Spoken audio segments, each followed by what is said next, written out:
Saudi আরব কোন জায়গায় ভাই এটা? তায়েব তায়েব, হ্যাঁ তায়েব। আপনি কত বছরে আছেন বিদেশ? কয় বছর? 2 বছর। ও তা 2 বছর বলে 30 লাখ কামাই করছেন আপনি কীভাবে? ওই যে বলদিয়া গাড়ির পিছনে যে দাঁড়াই দাঁড়াই ই করে এগুলা রেডি করছেন? এত 2 বছরে 30 লাখ কীভাবে কামাই করলেন? হ্যাঁ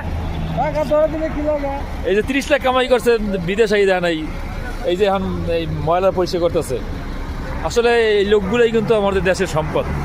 2 বছর 30 লাখ কামাই করছে, অসুবিধা নেই, কষ্ট করে পরিশ্রম করে সে ইনকাম করছে। আমার মনে হয় যে দেশে যারা বিসিএস ক্যাডার আছে, বড় বড় অফিসার আছে, যারা ঘুষখোর, হ্যাঁ টাকা ছাড়া কাজ করে না, তাদের সে কিন্তু এই লোক কিন্তু সম্মানের, আমার কাছে সম্মানের, দেশের কাছে কীরকম জানি না, আমার কাছে সম্মানের। তা 2 বছরে 30 লাখ কামাই করছেন, সেই টাকা দিয়ে কী করছেন ভাই? ঘর করছেন, বিল্ডিং করছেন? Half building. আর বোনের বিয়ে দিয়েছেন? অরিশের জমি রাখছেন? তাই আমার ছেলেফান নাই? 3 মেয়ে। মেয়েগো বিয়ে হয়েছে?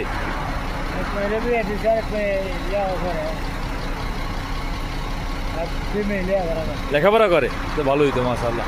আপনি তো চেয়ার অসুস্থ লাগে ভাই, আপনি তো হ্যাঁ একটু খাওয়া দাওয়া করেন, ঠিক মতো খাইয়েন, ঠিক আছে? আপনার শরীর কিন্তু তাই ঠিক আছে ভাই, ভালো থাকবেন, আপনার জন্য দোয়া রইল। আসসালামু আলাইকুম। আপনি হলো দেশের 1 নম্বর ভিআইপি লোক, ঠিক আছে? 2 বছর 30 লাখ কামাই করছেন। যারা এমপি চুরি করে তাদের সে কিন্তু আপনি ভালো, ঠিক আছে? আপনাকে আমি স্যালুট জানাই, আপনার জন্য দোয়া রইল ভাই, ভালো থাকবেন। হ্যাঁ আসসালামু আলাইকুম।